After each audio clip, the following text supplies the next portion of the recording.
Ceasefire. The skyline of Chicago stretched beyond the office windows, old glass towers, busy streets, and ambition humming in every corner. A hush fell over the boardroom on the 32nd floor of Sterling & Cross Financial. The tension was invisible, but real. Jordan Maxwell stood at the head of the long mahogany table, having built his name from grit, prayer, and persistence. Today wasn't about profit reports or mergers. It was personal. Deeply personal. Sitting across from him were his brothers, who had broken him years ago. They didn't recognize him. He had changed. Time had sculpted him. Success had clothed him in tailored suits, and the pain they caused had been buried beneath layers of grace, but not forgotten. Back then, he was just the youngest son of the Maxwells, a dreamer. Jordan had believed in the impossible. "One day, I'll own buildings like this," he told them, "and I'll use them to change lives." They laughed. Then they grew resentful, jealous. "Here comes the dreamer," they mocked. And just like Joseph's brothers, they had conspired. They cut him out of the family business, lied to their father, spread rumors, stripped him of dignity, and left him with nothing but betrayal. He had wandered, slept in shelters, washed dishes, cried prayers no one saw. But God saw. The Lord was with Joseph, and made all he did to prosper in his hand. The same was true for Jordan. Doors opened, mentors appeared, opportunities multiplied. What was meant to destroy him became the foundation of his destiny. More than a decade later, Jordan was CEO of one of the top firms in the Midwest. And here they were, his brothers, unknowingly sitting at his table, desperate for a merger to save their crumbling business.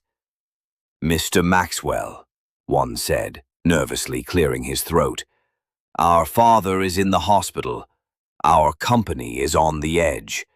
We need this partnership. It's our last hope." Jordan's heart pounded. He could end them with one word, humiliate them as they once humiliated him.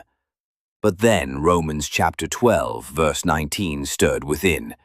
"Vengeance is mine. I will repay, saith the Lord." He turned toward the window, torn between memory and mercy. What they did was wrong.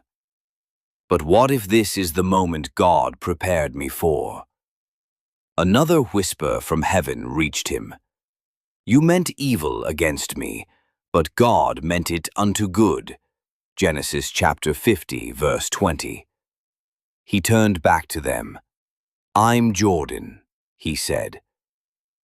Their faces turned pale, their eyes dropped to the table. Jordan took a breath, and then did something that shattered every expectation. He stepped away from the head of the table and reached for the water pitcher. In silence, he began to fill each brother's cup personally. One by one, he poured. When he reached Caleb, the eldest, the ringleader of the betrayal, he paused. Caleb couldn't look him in the eye. Jordan gently said, "Here's your water, brother." Then he knelt, visibly shaking as he set the last cup down.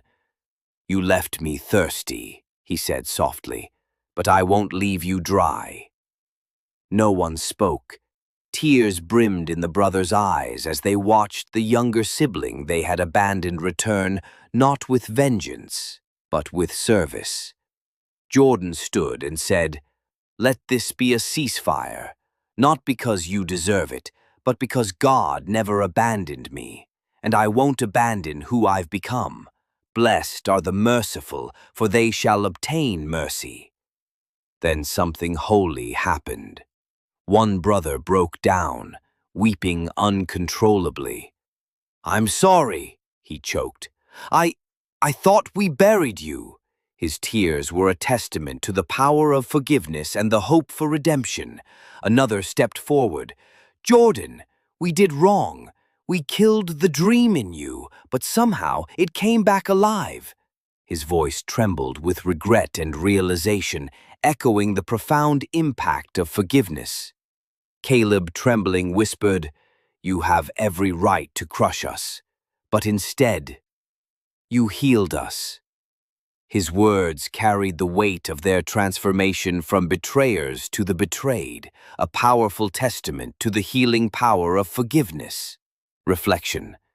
Like Joseph in Genesis 45, Jordan had every right to retaliate, but instead he chose to reveal, forgive, and restore. Those who betrayed him drank from a cup they never expected, a cup of mercy served by the one they abandoned. This act of forgiveness transformed their relationship, paving the way for healing and reconciliation. If this story inspires you, don't keep it to yourself. Please subscribe, like, press the notification button, and share it with someone who needs a reminder of what truly matters.